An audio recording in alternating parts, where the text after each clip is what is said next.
محترم. بر پنجگیت باستان خوش آمدید ای پیشوا، حرف محبت بر زبان خوش آمدید ای پیشوا.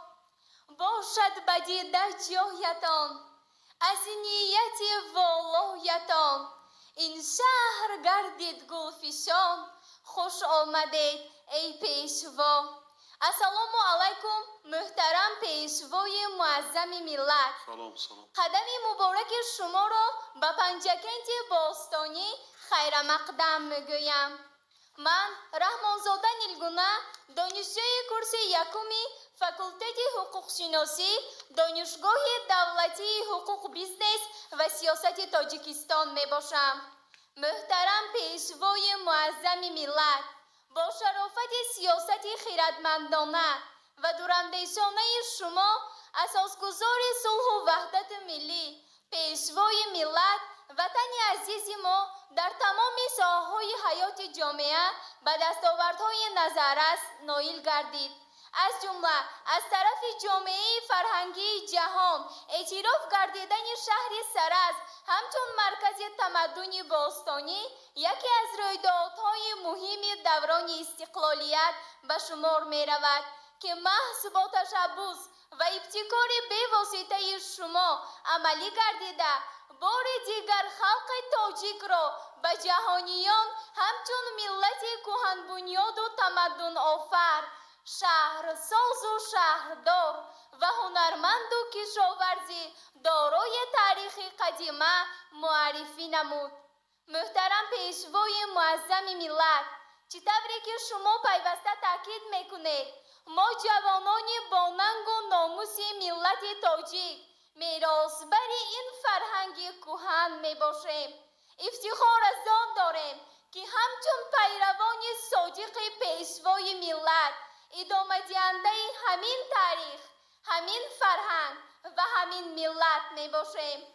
ما جوانان چنانه که شما محترم جناب عالی تاکید میکنید تاریخ گذشته و حاضره خلق خود را گشته و برگشته ورق زده از وطن، ملت، زبان و فرهنگ خود افتخار می نماییم. ما همیشه پیرو سیاست سازنده شما بودیم، هستیم و خواهیم ماند. محترم پیشوای معظم ملت، دلسوز و مهربان ای راهنمای ملت، جان دو به از آن ای راهنمای ملت، حقا که قهرمان سامانی زمان، خورشید آسمان ای راهنمای ملت، احیاگر سرعزم، مردی خوشی به عزم، در جاده ها به نظم ای راهنمای ملت، چون گنج بیکران در هر سر زبان، سیحون و زرفشان ای راهنمای ملت، عمری چو در تلاشت خورشید شعله پاشت، باشد و باز باشد ای راهنمای ملت. کم تنقید مونم که تعریفی بدم خیلی تعریف جدور شما ارزنده هستید محترم پیشوای معظم ملت. سلامت باشید. کورسی چندم هستید؟ کورسی یکم؟ شرایط خوب است؟ خوب است محترم جناب عالی. تمام شرایط هایی که شما برای ما جوانان فراهم آوردید بسیار برای ما پسند است و ما میخوایم همیشه پیرو سیاست سازنده شما باشیم. خب حقوق شناس بشوید چی هدف داری یکم؟ محترم جناب عالی، از کودکی بسیار آرزو داشتم که حقوق شناس شوم. وقتی که اولین بار در سن 6 سالگی به نزد شما با لهجه کودکی هم شعر خوانده بودم، شما از من پرسان شده بودید دخترم در آینده چی شدن میخوایی؟ من در آنجا گفته بودم پروکورور شدن میخوام و امروز باز دیدار شما به من میسر گردید که من امسال سزاوار نام دانشجویی گردیدم. احسن دخترم احسن. حتی 6 سالگی دست با شما قطعی بکنید. البته جناب عالی، در رودکی خانی در نزد قصر فرهنگ با شما من شعر استاد رودکی را با لهجه کودکی خوانده بودم. احسن. نویرای اصیلی رودکی پدر و مادر چیکار میکنن؟ پدرم صاحبکار، مادرم در بیمارخانه بیمارستانی سیرایتی کار میکنن، در شعبه احیا همشیره. همشیره. چند فرزند هستی اویلا؟ در اویلا 3 دختر هستیم. ناسون کسبه ایده که اگر زوق نداشته باشی بزرگی وای کردن نمیشه. برکت هم نمیکنی، اقبال هم نمیکنی، کارت برار هم نمیگیرد. لیکن وقتی زوق داری حتما. ما خردسالی در مکتب در خواندن در زوق آموزگار شدن داشتیم. برای آن که آموزگارا این صف پیش اینتلیجنس همون دوره هم بودن، دوره بسیار آبروی مرتبه بلند داشت. سر لباس آموزگار یگان کس نداشت. حتی رئیسای کلخوز نامی هم دوره نداشتن. بسیار تازه آزادت داشتن. ما حواس میکردیم بچه ها نگاه میکردیم، آموزگار معلم نگاه میکردیم، لباس پوشیش نگاه میکردیم، خب راه گشتنش نگاه میکردیم، حواس میکردیم که ما هم کلام میشیم میخونیم آموزگار میشیم. موفقیت شما باشد. پدر و مادر در رحمت گو، سلامی ما را رسان، رحمت گو به چنین فرزند با آداب و با معرفت تربیت کردگیش.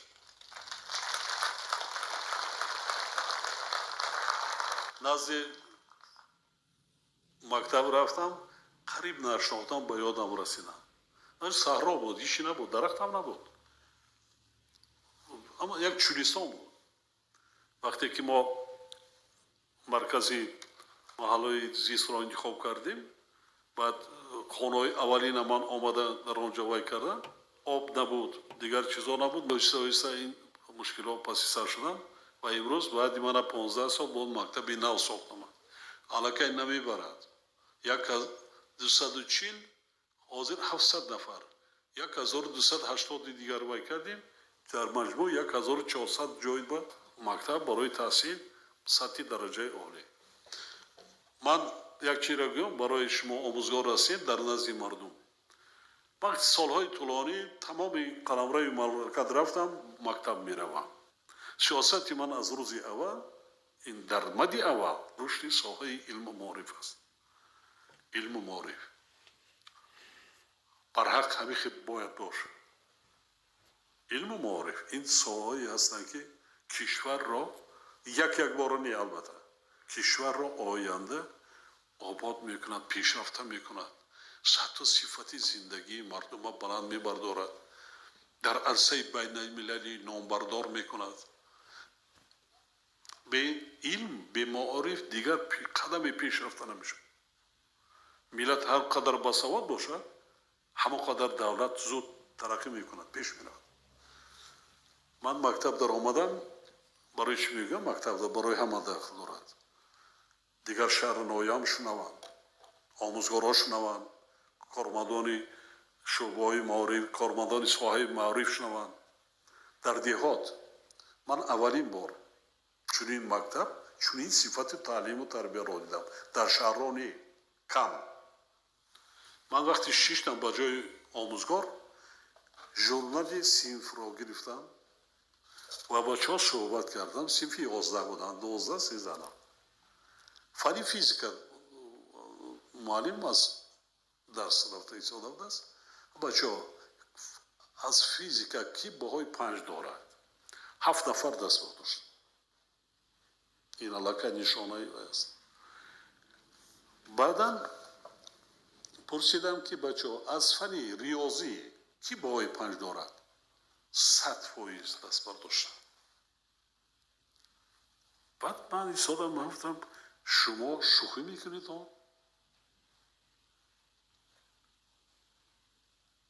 100% همه 6 تا دست برداشتن. بعد من ژورنال گرفتم و ورق زدم، معلم گفتم بیا از فنی الگبرا ریاضی یافتم همه باهای بچه‌ها 5 است. در یک مکتب دیهات صنف 11 هم از فیزیکا هم از ریاضی یا بگیم متماتیک یا الگبرا باهای 5. صنف 11 باهای 5. من احسن و آفرین گفتم در ژورنال امضا کردم. آموزگار را دعوت کردم فلسفه متماتیکا 1000 مراتب تشکر گفتم از همین دیها همین خوجاندت ختم کردگی تمام کردگی جوان 4 صفر داشته است 4 صفر تعلیم داده است خودش آموزگار گفت ما تمام که بای نیمانی بر حق بیمیاد ذوقی بلند دارن فنهای دقیق دارن بچه ها بسیار ذوقشان بلند های آموزگار من هم میناداری بیان کردم هم بعضا توفه هم دادم بعضا پیشنهادهای دیگر هم کردم شما کلکتیو آموزگاران مکتب یک جهان تشکر و زحمتی پیش از همه آموزگار است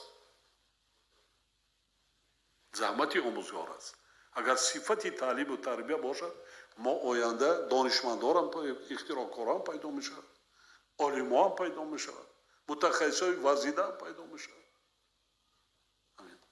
یک جهان تشکر شما با اما آموزگاران رحمت میناداری ما را بیان کنید البته برای شما هم از نام همه آموزگاران جناب عالی تشکر بسیار من برای شما علاقه وزیر معارف سپارش شدم 4-5 نفر خواهشمندان شما صفی 11 هستند ما فنهای دقیق ده با پایتخت میبریم خواننده را شاید همشون انتخاب کنند یا که فیزیکا یا شیمیا یا متماتیکا یا کنند یا را تربیت کردم اون دفعه سلامت باشید یک جهان تشکر